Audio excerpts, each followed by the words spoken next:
तो आज का हमारा टॉपिक जो है वो ट्रोमैटिक स्पाइनल कॉर्ड इंजरी है।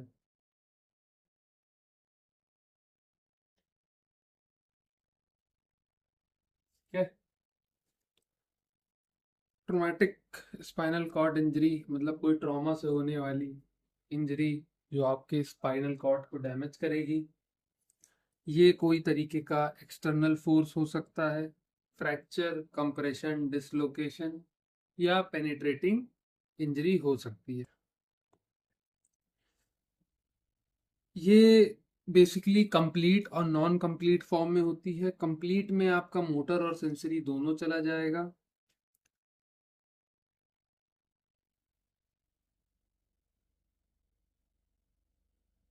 और इनकम्प्लीट में कुछ मोटर जाएगा कुछ सेंसरी जाएगा, मतलब 50-50 दोनों जाता है। तो वो एक तरीके की इनकम्प्लीट इंजरी होती है। Then there is sacral sparing, that is the perianal sensation, voluntary anal control, sensation at the great tiptoe, along with other factors like lower limb weakness are also the part of some sacral sparring. तो हमारा जो traumatic brain injury का epidemiology अगर हम समझना चाहें तो same जैसे ब्रेन इंजरी होती है वैसे ही पेशेंट में ट्रोमैटिक ब्रेन इंजरी की तरह ही ट्रोमैटिक स्पाइनल इंजरी भी ज़्यादा देखने को मिलती है।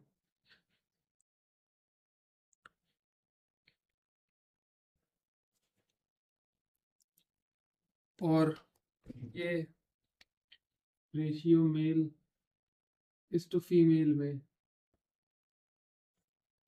4:1 का होता है। ठीक है, इतनी सी बात समझ में आ गई।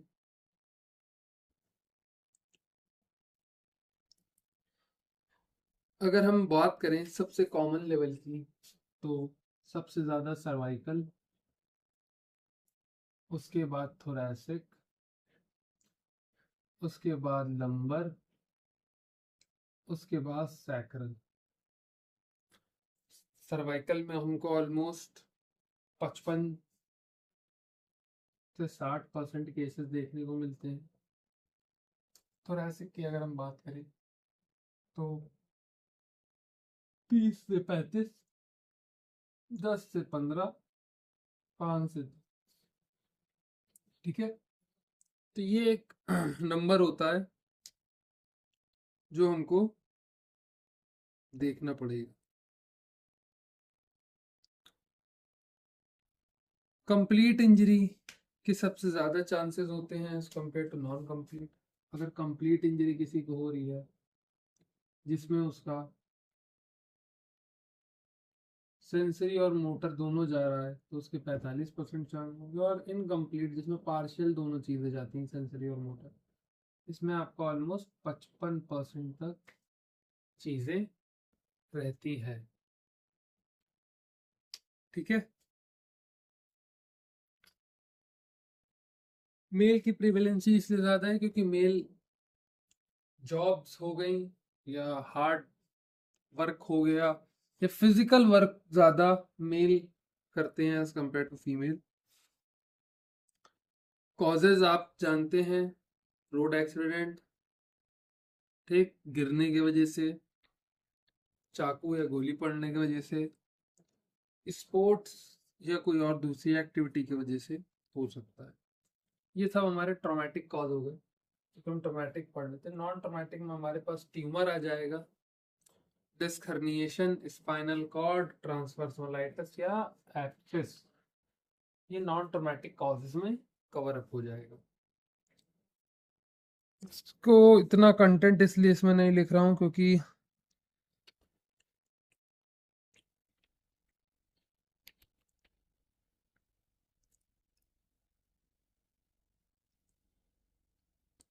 इसमें कुछ खास इतना लिखने का फायदा नहीं है, ठीक है।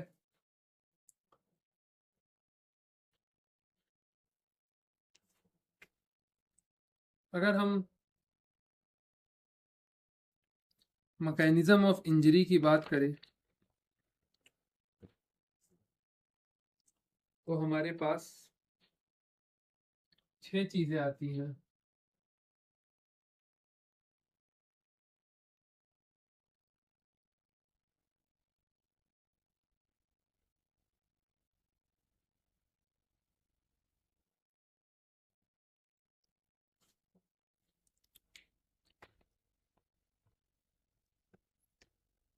सबसे पहला, जब पेशेंट की स्पाइन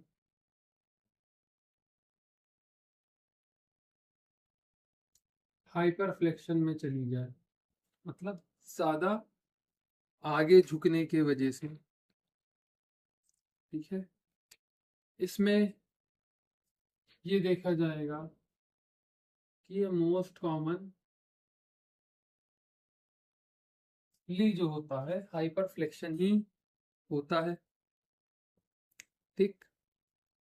पीछे से किसी ने आके आपको टक्कर मार दिया, पीछे से किसी ने धक्का दे दिया, कस के धक्का लग गया, ठीक है, तो मोस्ट कॉमन हाइपर फ्लेक्शन ही के देखे गए। हाइपर फ्लेक्शन है तो क्या मसला हो जाएगा, स्पाइन जो है आपकी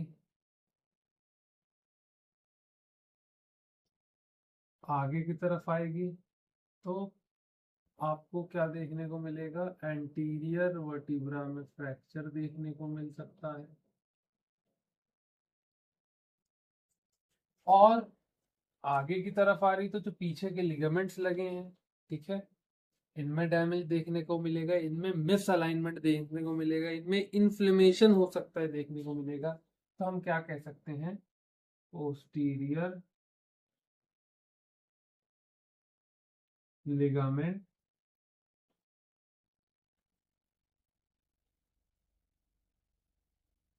डिसरप्शन,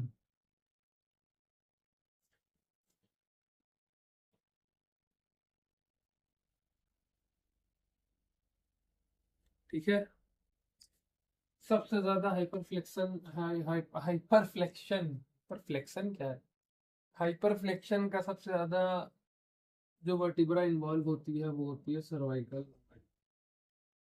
सर्वाइकल स्पाइन सबसे ज्यादा इन्वॉल्व इसमें देखने को मिलेगी।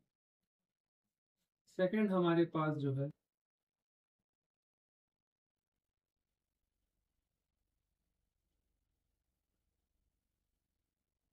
वो हाइपर एक्सटेंशन हो जाएगा। ये आपकी गर्दन या आप जब पीछे आपको लोड पड़े तब आएगा। तो सिंपल सा हम ये समझ सकते हैं कि इसमें आपका जो सेंट्रल कॉर्ड सिंड्रोम है सबसे ज्यादा वो देखने को मिलेगा।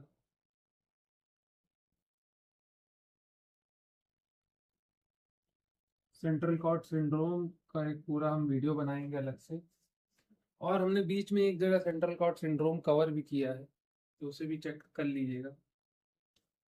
सेंट्रल कॉर्ड सिंड्रोम देखने को मिलेगा along with teardrop fracture,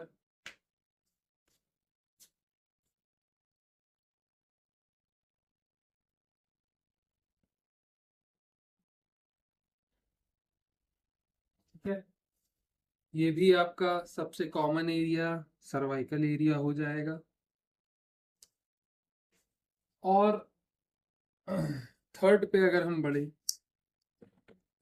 that is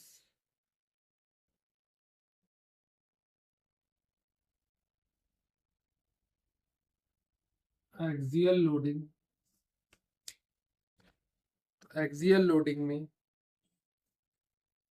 axilla पे लोड पड़ने की वजह से, that is due to the compression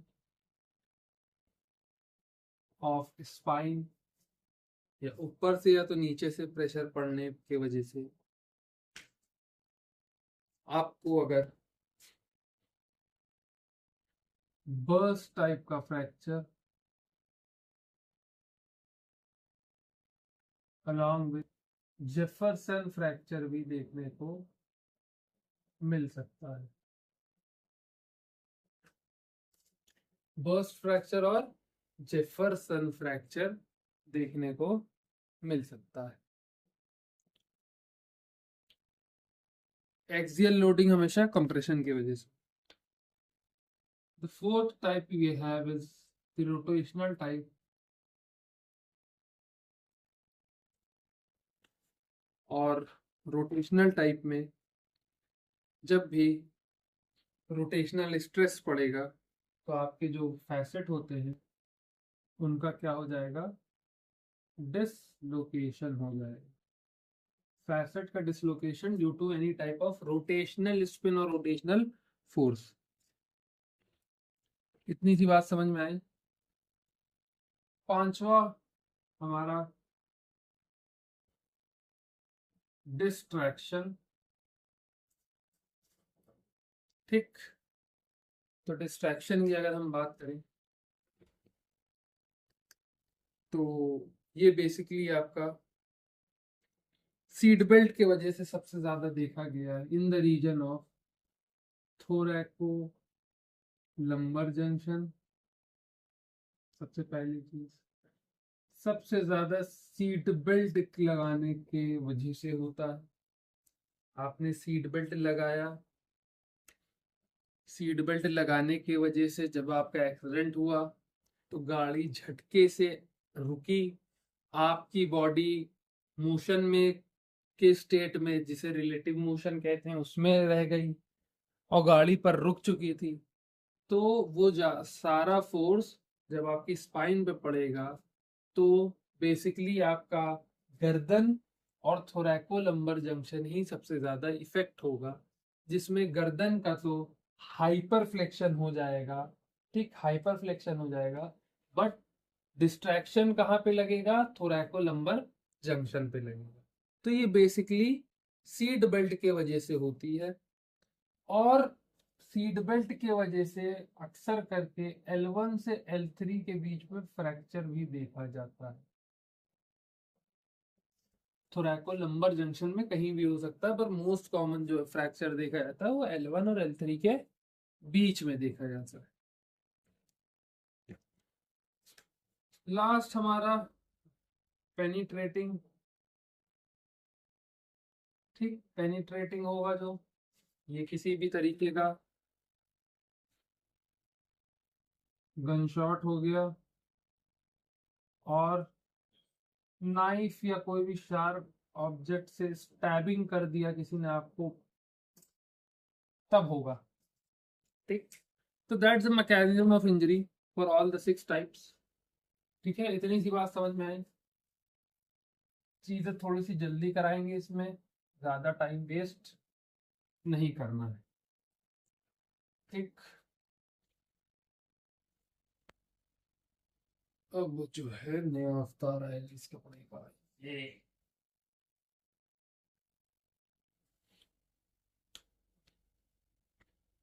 अब इसके बाद हम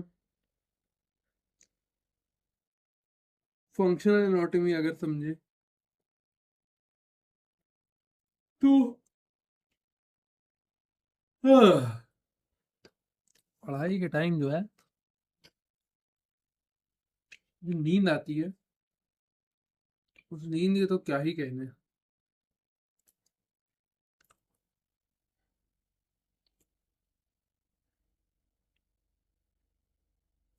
चलिए जल्दी जल्दी कराते।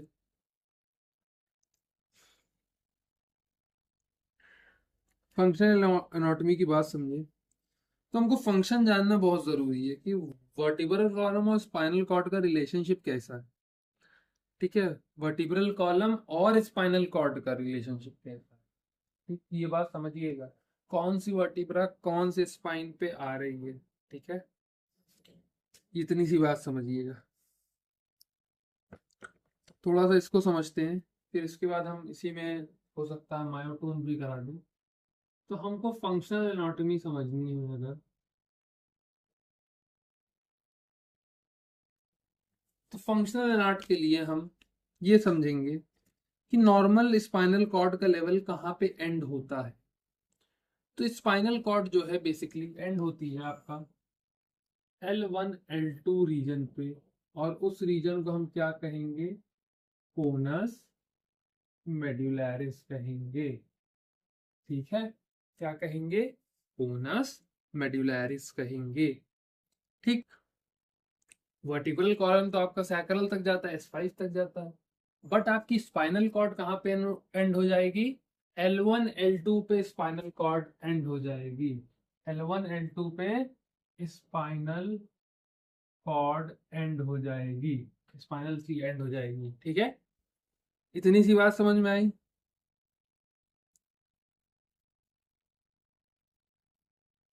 सर्वाइकल कॉर्ड या सर्वाइकल के रीजन में आपका जो कॉर्ड होता है वो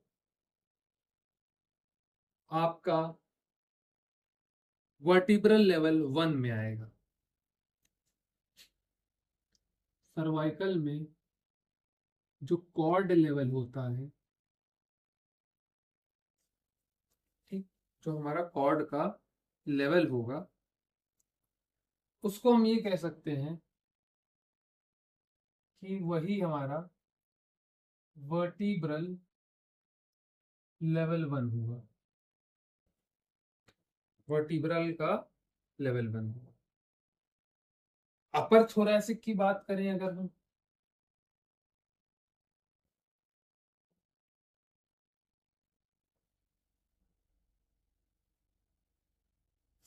ठीक, इसकी अपर थोरैसिक की बात करें हम, ठीक, तो अपर थोरैसिक्स में आपका जो कॉर्ड लेवल होगा वो as same as vertebral level 2 हो जाएगा। लोअर थोरैसिक की बात करें हम तो as same as cord level 3 हो जाएगा। और अगर हम L1 वर्टिब्रा की बात करें, L1 वर्टिब्रे की बात करें तो आपका जो L4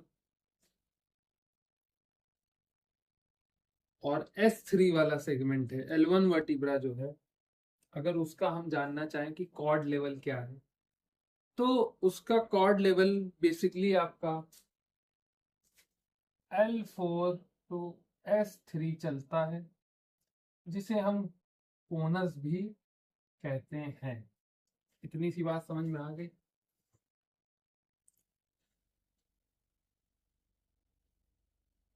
कभी भी पेशेंट में अगर L1 का वर्टिब्रा फ्रैक्चर हो जाता है, कभी भी पेशेंट में, क्लिनिकल इसका समझ लीजिए, L1 वर्टिब्रा फ्रैक्चर हो जाएगा, तो इसके वजह से पेशेंट में आपको अपर और लोअर मोटर न्यूरॉन दोनों के मसले देखने को मिलेंगे। क्यों? अच्छा, आप अगर L1 वर्टिब्रा हो रहा है तो आप ये समझ जाइए कोनस में इंजरी हो रही है,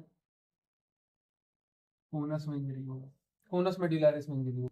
तो जब भी कोनस मेडुलैरिस में इंजरी होगी तो आप अपने दिमाग में एक चीज ये बैठा लीजिए, सिंपल शॉर्टेड सी, कि जो लीजन या जो इंजरी मिलेगी वो मिक्स्ड मिलेगी, element as well as UML दोनों भी। बट अगर आपका क्वाडा इक्विना इन्वॉल्व हो रहा है उसमें और नीचे का पार्ट इन्वॉल्व हो रहा है, तो आपको pure lower motor neuron lesion देखने को मिलेगा। और यही इसका डिफरेंशिएटिंग फैक्टर है क्वाडा इक्विना और आपका कोनस इंजरी का। डिफरेंशिएशन फैक्टर यही है, क्योंकि एक में मिक्स्ड आपको देखने को मिल रहा है और एक में प्योर मिल रहा है, तो आपका पूरा रिहैब प्रोटोकॉल चेंज हो जाएगा।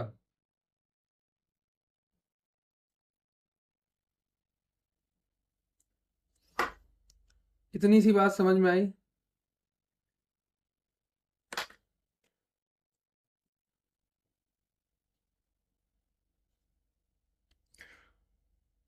अगर हम, ये हमारी बेसिक फंक्शनल एनाटॉमी थी।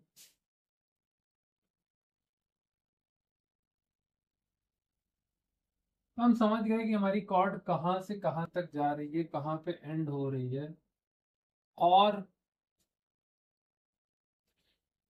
कैसी दिखती है। अच्छा, कैसी दिखती है ये बता दें आपको।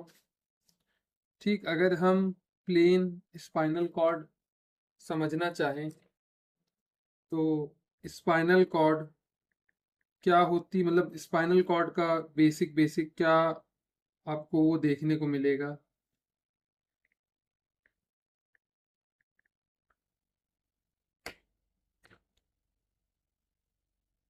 तो हम ये कह सकते हैं आपकी कॉर्ड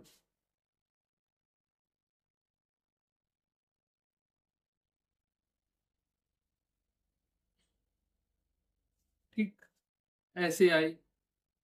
कौन से सेगमेंट तक आई? आपका दो सेगमेंट इसमें समझिएगा। यहाँ पे हमारा जो सर्वाइकल पे एक मोटापन होता है, थोड़ा सा फूलापन होता है, इसको ही हम क्या कहेंगे? ब्रेकियल प्लेक्सस कहेंगे। और ये जो हमारा लंबर की तरफ होता है, लंबर में इसको हम क्या कहेंगे? लंबर प्लेक्सस कहेंगे। इतनी सी बात समझ में आ गई।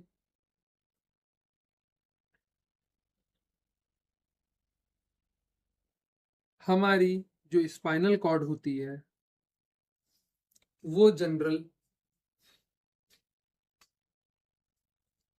आपका, हमने ये पढ़ा था L2 L3 पे एंड हो जाती है। ठीक है, L2 L3 के लेवल पे एंड होगी, ये आप बात समझिएगा। ठीक है, किसी में L1 L2 हो जाता है। तो आप बेसिक से एक जनरलाइज अगर उठा लें तो L1 L2 तक ही खींचता है, L3 तक जाना बहुत वो नहीं ना। उसकी ब्रांचेस रहती हैं। यहाँ पे हमारी स्पाइनल कॉर्ड एंड हो गई L1 L2 पे।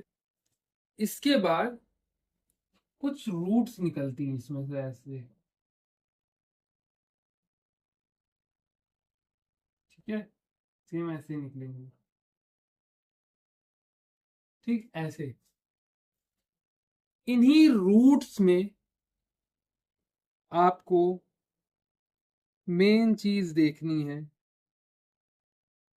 क्योंकि L2 के बाद हमने क्या पढ़ा कि हमारा कोनस मेड्यूलैरिस स्टार्ट होता है। यहां से हमारा कोनस रहेगा। ठीक, इसके बाद से हमारा जो भी पार्ट होता है वो क्वाडा इक्विना में है। ठीक, तो अगर स्पाइनल कॉर्ड के लेवल से हम देखें तो हमारी स्पाइनल कॉर्ड L2 पे जाके खत्म हो जाती है। उसके बाद जो होती है वो स्पाइनल कॉर्ड नहीं होती, वो सिर्फ कोनस मेडुलरिस और क्वाडा इक्विना नर्व रूट होती है। इतनी सी बात समझ में आई, सिंपल सॉर्टेड सी। ठीक है, तो ये हमारा एक मोटा मोटा सा अंडरस्टैंडिंग के लिए, अगर हम समझना चाहें तो हम समझ सकते हैं। अब अगर हम ये समझना चाहें कि स्पाइनल कॉर्ड में नर्व्स कितनी होती हैं या नर्व का पेयर कितना होता है, तो जितनी कॉर्ड हो रही है लंबर उतनी होगी। सर्वाइकल में 5 होगी, नहीं होगी इन टोटल। सैक्रम में 5 होती है, सर्वाइकल में 8 होगी, थोरैसिक में 12 होगी, लंबर में 5 होगी। ठीक, और हमारी लास्ट जो सैक्रल होती है इसमें भी 5। इसके बाद क्वाड इक्विना की नर्व ग्रोथ होती है। तो अगर हम ये दिमाग लगाएं तो C8 में नर्व पेयर होते हैं, ये बात समझिएगा, जोड़े होते हैं। सेम इसमें भी नर्व पेयर, सेम इसमें भी नर्व पेयर, सेम इसमें भी नर्व पेयर, ये पेयर में होते हैं। इतनी सिंपल सॉर्टेड सी बात समझ में आ गई।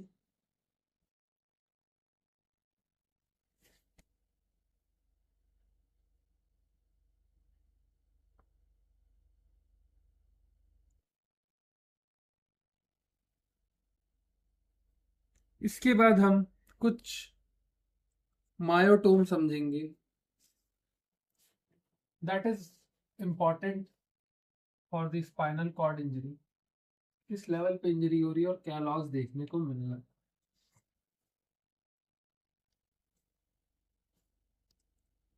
तो अगर हम बात करें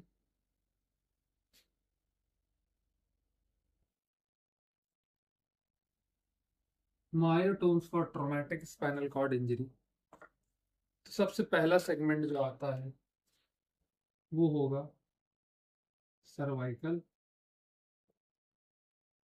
ठीक, सर्वाइकल में आपका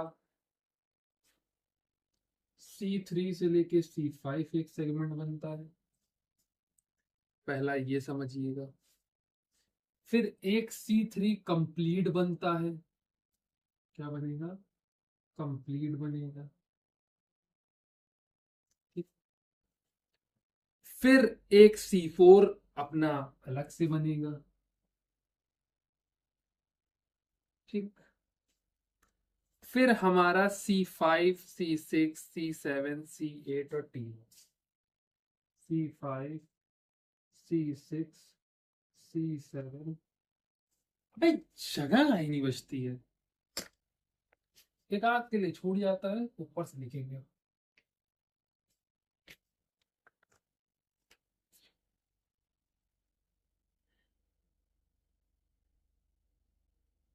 सबसे पहला हम सर्वाइकल के लिए समझ लेंगे। ठीक है, तो सर्वाइकल के लिए हमने क्या समझा था कि C3 से C5 एक होगा, C3 होगा, उसके बाद खुद अकेला कंप्लीट, C4 होगा, C5 होगा, C6 होगा, C7 होगा, C8 होगा, T1 होगा।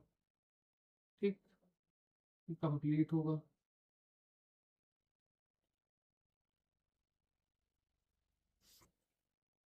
इसके मायोटोम्स क्या है, अगर हम C3 से C5 की बात करें तो ये आपका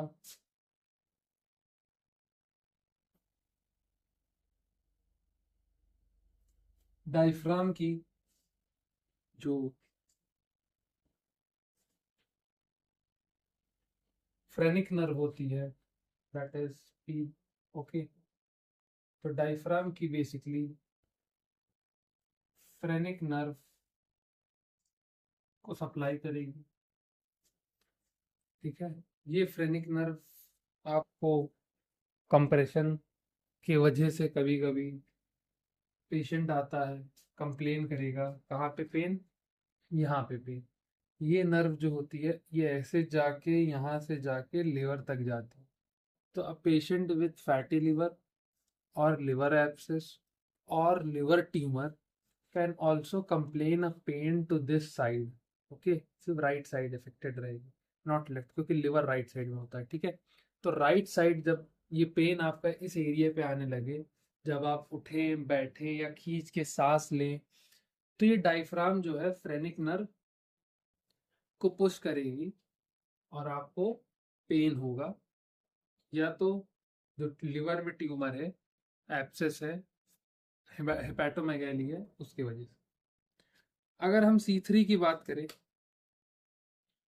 तो C3 में अगर कंप्लीट हो जाती है इंजरी तो पेशेंट वेंटिलेटर पे आ जाएगा। ठीक, ड्यूरिंग द फ्रैक्चर अगर C3 में कंप्लीट आ गई है इंजरी तो ये मसला आएगा। अगर C4 में आई है तो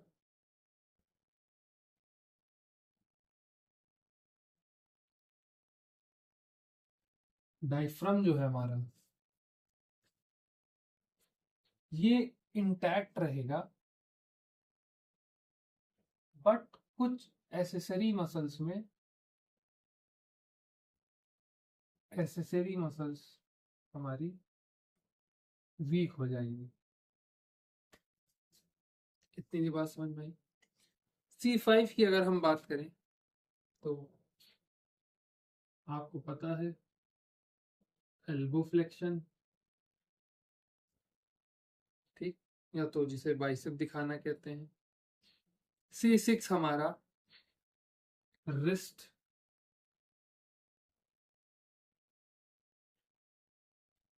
एक्सटेंशन, C7 हमारा एल्बो एक्सटेंशन,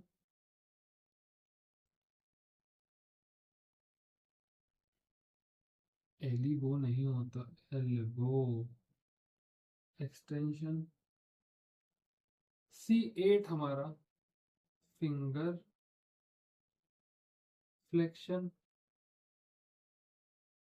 और T1 जो रहेगा इसमें फिंगर का अबडक्शन, क्या, फिंगर एबिडक्शन।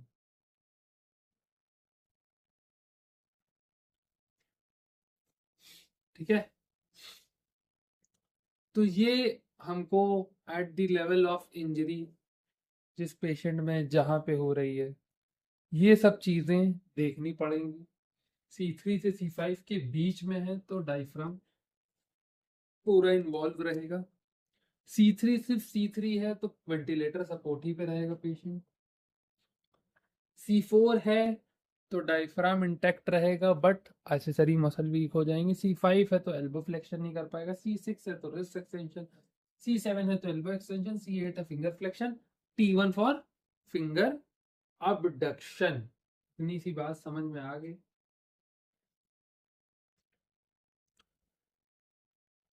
इसकी एक खास बात और बताएंगे, ठीक है, ये हमारा सर्वाइकल का हो गया। थोरैसिक की बात अगर हम समझना चाहें तो उधर ही समझ लेता है।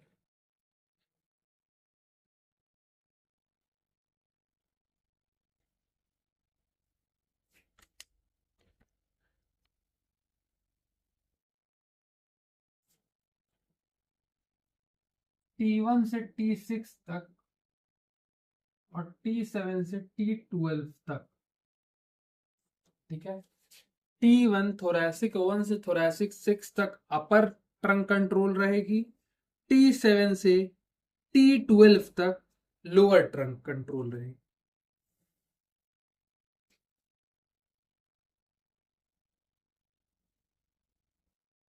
अपर ट्रंक, लोअर ट्रंक। अच्छा, लोअर ट्रंक में ये बात ध्यान रखिएगा, इसमें एब्डोमिनल की मसल्स भी आती हैं, एब्डोमिनल मसल आती हैं, ठीक है।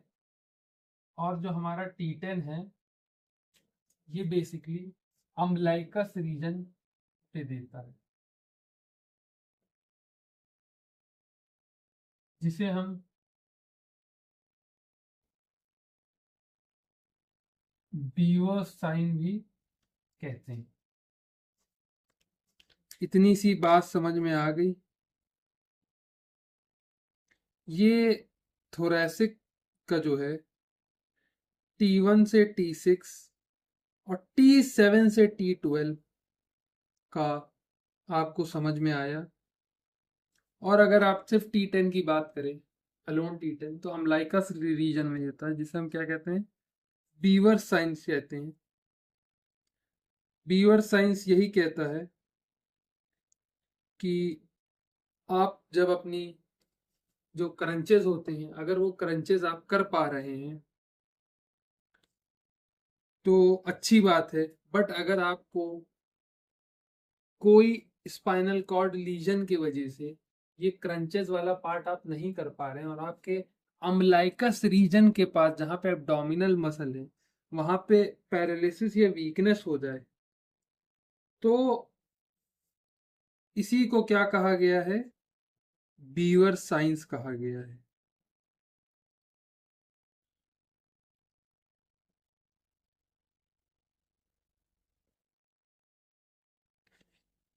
ये होने की वजह यही है कि पेशेंट जो है जब भी क्रंचेस करेगा तो अम्लाइकल जो होता है, अम्लाइकस होता है, वो ऊपर की तरफ मूव करेगा। किसकी तरफ? चेस्ट की तरफ मूव करेगा। फॉर एग्जाम्पल ये पेशेंट है, हाँ ये समझो, ठीक है। तो ये अम्लाइकस है, तो जब पेशेंट से आप क्रंचेस कराएंगे तो ये अम्लाइकस जो है वो ऊपर की तरफ मूव करेगा। कभी कभी ये ना क्रंचेस कराने पे अगर एक तरफ करवट भी लेटा रहे हो तो लेफ्ट और राइट मूव करना, तो फिक्स नहीं रहता। तो ये हमको बताता है कि अम्लाइकस रीजन का पैरालिसिस या वीकनेस के वजह से आपको ये साइन देखने को मिल जाएगा। ये इतना मोटा मोटी सी बात समझ में आई। थर्ड हमारे पास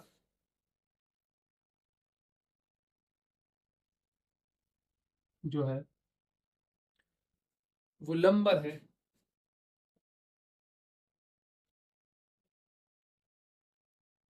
नीचे से डाल देते, हाँ हो जाएगा, ठीक है। थर्ड हमारे पास जो है लंबर है। लंबर में जो रीजन है ये basically L2, L3, L5।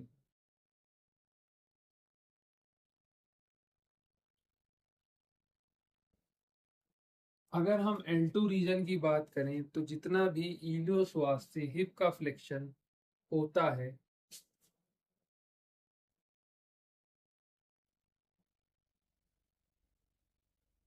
Hip flexion और द इलियोश्वास, SOAS हमको पता है स्पेलिंग छोटी जगह की वजह से। L2 की बात करें तो नी एक्सटेंशन। अगर L2 L3 की बात करें, अगर L3 में नी एक्सटेंशन डैमेज देखने को मिलेगा।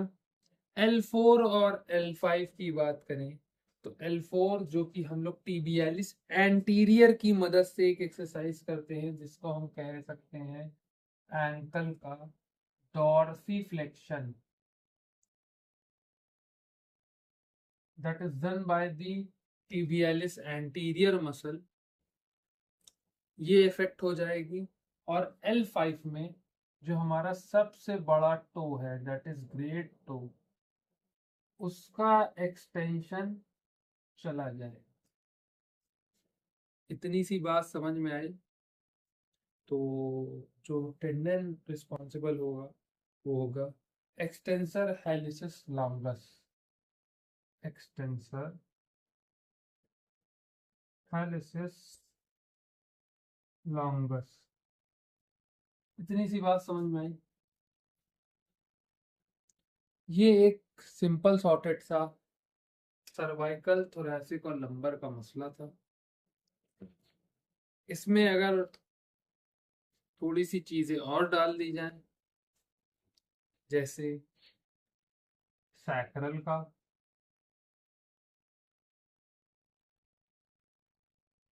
तो सैक्रल हमारा 3 पार्ट में होता है, ठीक।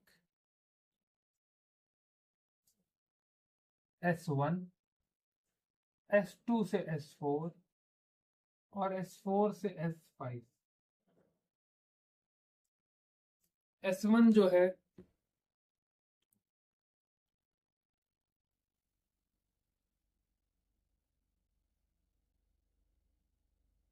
यहाँ पे हमारा डॉर्सी फ्लेक्शन हो रहा, तो यहाँ पे क्या हो जाएगा? प्लांटर फ्लेक्शन हो जाएगा। प्लांटर फ्लेक्शन के लिए गैस्ट्रोनीमियस मसल आती है। S2 से S4 जो है वो ब्लैडर और बावल मैनेजमेंट के लिए आ जाएगा। S4 से S5 जो है हमारा, ये पेरी एनल कॉन्ट्रैक्शन जो होते हैं उसके लिए आ जाती है, या पेरी एनल सेंसेशन हम कह सकते हैं, that is perianal sensation.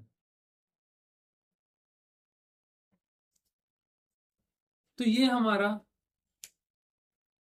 Myotomes of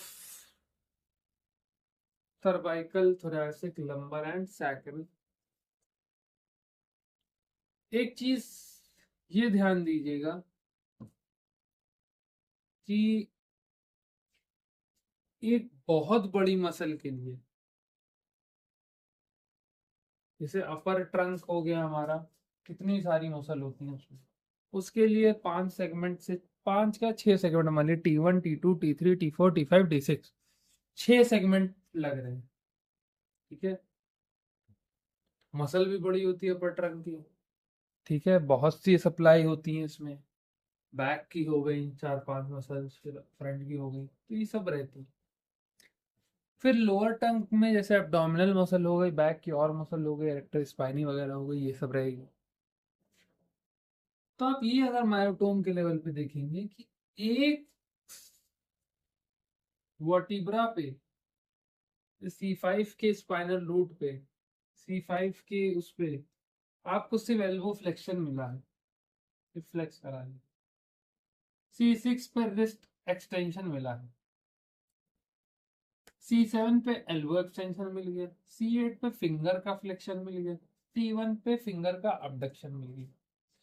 तो आप ये चीज समझ रहे हैं कि कहाँ आपकी पूरी बैक पांछी से सप्लाई पा जा रही है, और कहाँ एक पर्टिकुलर फंक्शन के लिए एक को दिया गया है।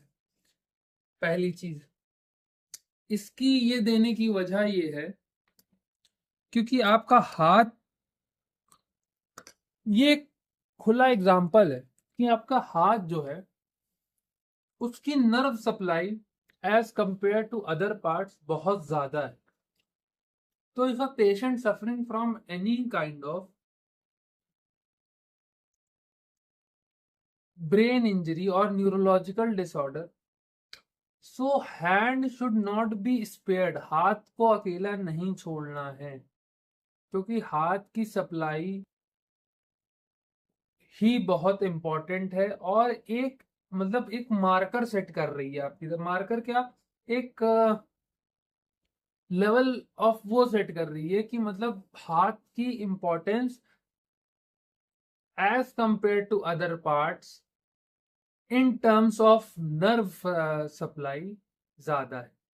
क्यों ज्यादा है? क्योंकि फाइन मूवमेंट्स हाथ से ज्यादा होते हैं, इसकी सिंपल सी वजह है।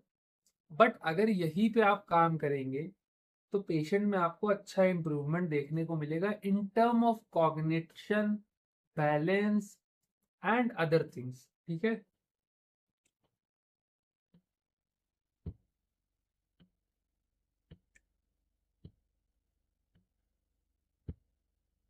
अब ये समझिएगा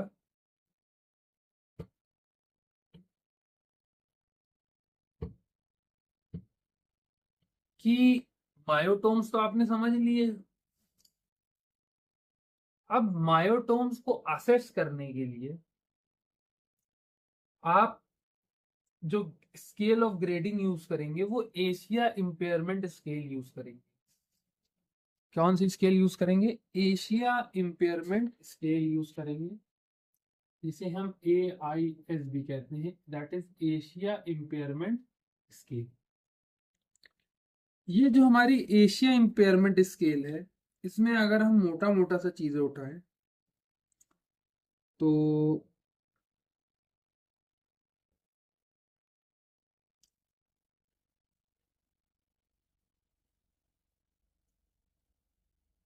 सेंसरी के लिए कुछ पॉइंट्स हैं और मोटर के लिए कुछ पॉइंट्स हैं। ठीक है,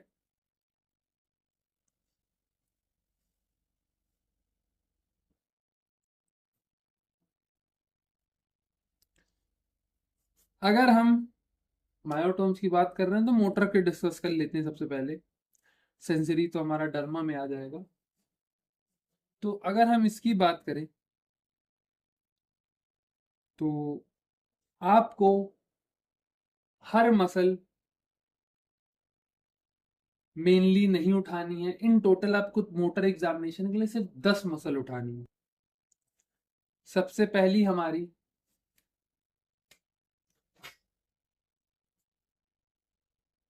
एल्बो फ्लेक्सार्स आ जाएंगी। एल्बो फ्लेक्सार कौन सी होती हैं? बाइसेप हो जाएंगी। C6 हमारी रेस्ट एक्सटेंसार आ जाएंगी। C7 हमारी एल्बो एक्सटेंसार आ जाएगी। Then C8 and T1। ठीक, इन सब में लिख दे रहा हूं। ये आप मोटर का कर रहे हैं एग्जामिनेशन, ठीक है। अभी हमारे पास कितनी है? 2 2 4 5। ठीक, अब हम L2 से लेके L5 तक सारी उठा लेंगे। हमारे पास कितनी हो गई? 9।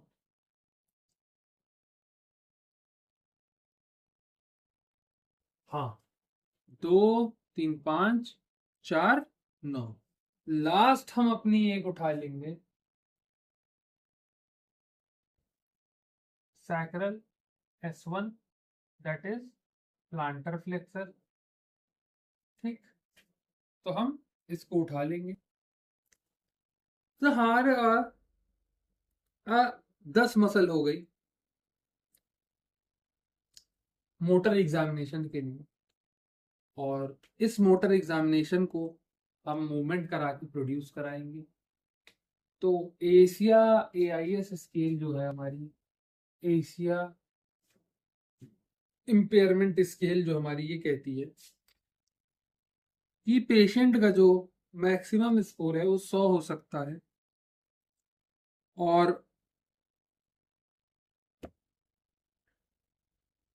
अराउंड हर में आपको MRC का 5 ग्रेड तक चाहिए to be called as normal.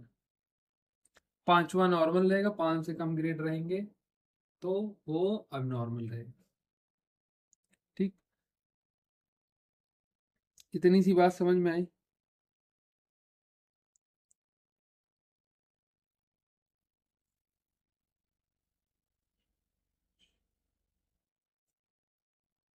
Same हमारा, पता नहीं मार्कर क्यों नहीं चल रहा है, सेंसरी में भी होगा।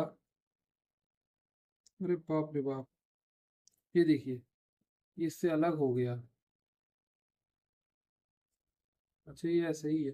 अच्छा रुक जाइए, इसमें इंक डाल दूं। सेम हमारा ऐसे ही सेंसरी में भी होगा।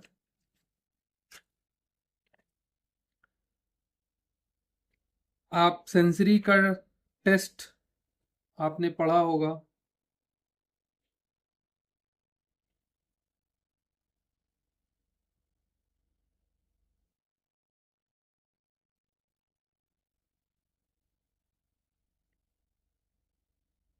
जो कि कॉटन या कोई शार्प चीज से होता है, दो चीज से होता है बेसिकली। या तो कॉटन यूज होगा और उसके साथ साथ एक शार्प चीज यूज होगा, मतलब लाइट टच और शार्प टच दोनों। ठीक है, दोनों आइडेंटिफाई किया जाता है इसमें।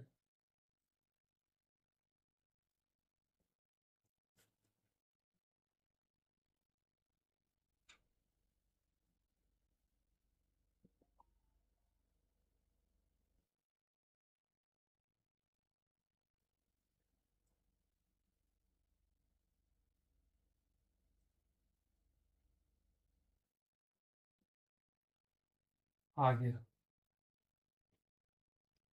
आजा आजा है प्यार मेरा। हाँ, तो कुछ गंदगी हुई है, पहले साफ कर दे।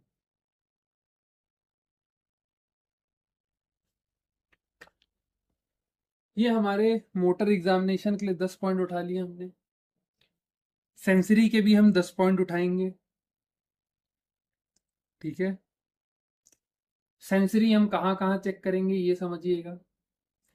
सबसे पहला तो हम सुपरा क्लेविकुलर फोसा, सुपरा क्लेविकुलर फोसा के पास लाइट टच और शार्प टच, मतलब लाइट टच और एक तरह से रूड जिसे कहते हैं, ठीक है, वो करेंगे।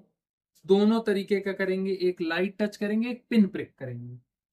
पिन प्रिक थोड़ा सा हार्ड होता है, किसी शार्प चीज से लेके आप करेंगे हल्की सी। सबसे पहला आपका क्या आया, सेंसरी C4 में आया पहला नंबर। ठीक, दूसरा आपका C6 में आएगा। C6 में कहां पे आएगा, थंब पे आएगा। कहां पे आएगा, थंब पे आएगा।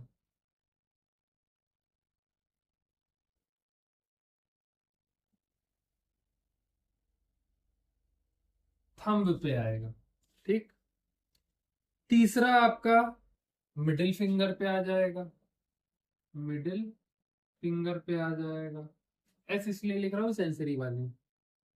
C8 पे आपका लिटिल फिंगर पे आ जाएगा। LFS लिख दे रहा हूं। T1 पे अगर बात करें तो कुछ नहीं आएगा। फिर हम चलेंगे थोरैसिक पे। थोरैसिक के जो हमारा T4 है वो निप्पल लाइनिंग पे आएगा। एग्जैक्टली T4 के निप्पल लाइन पे आएगा हमारा सेंसरी।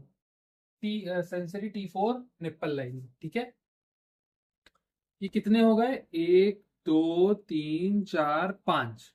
ठीक, 5 और बचे हैं। इसके बाद हमारा T10 पे आएगा। ठीक, यही सेम अम्लाइकस ही रीजन होगा इसमें भी। ठीक है, अम्लाइकस रीजन पे हम कोई हार्ड चीज या कोई सॉफ्ट चीज, मतलब एक शार्प चीज एक सॉफ्ट चीज को टच करा के सेंसेशन चेक करेंगे। इसके बाद हम बात करें अगर, तो मीडियल फिमोरल कॉन्डाइल पे आएगा, that is on the L3 L4 L5। Medial femoral condyle पे आएगा। FMFC sensory medial femoral condyle. ठीक है, इस पे आएगा। L4 की अगर बात करें तो मीडियल मैल्यूलस पे इसका सेंसरी फील होगा। मीडियल मैल्यूलस पे फील होगा। ठीक है, L5 हमारा सिंपल सा डॉर्सल ऑफ द फुट, मतलब डॉर्सम ऑफ द फुट पे होगा। तो डॉर्सम ऑफ द फुट पे होगा। ठीक, अब हमारे पास कितने हो गए, 1 2 3 4 5 6 7 8 9।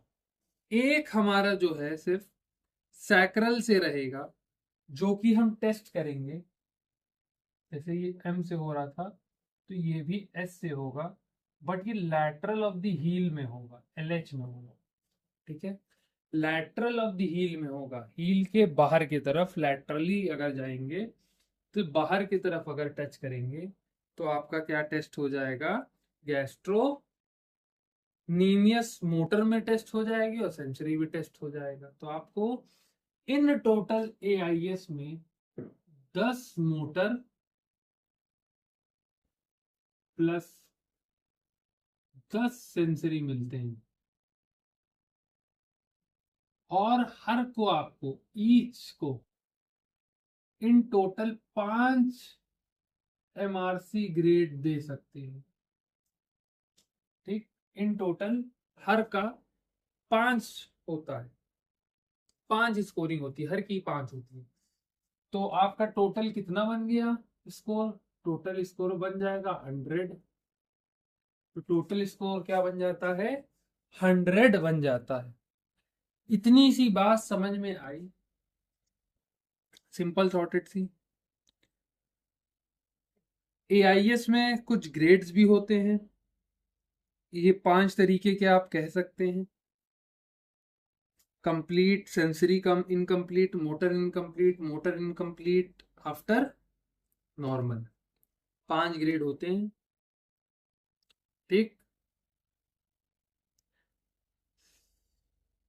तो ये आपका एक तरह का एग्जामिनेशन था। सेंसरी और मोटर एग्जामिनेशन आपको करना जरूरी है, और उनको ग्रेड देना उसके अकॉर्डिंगली और जरूरी है, according to 5 each of the MRC grade scale.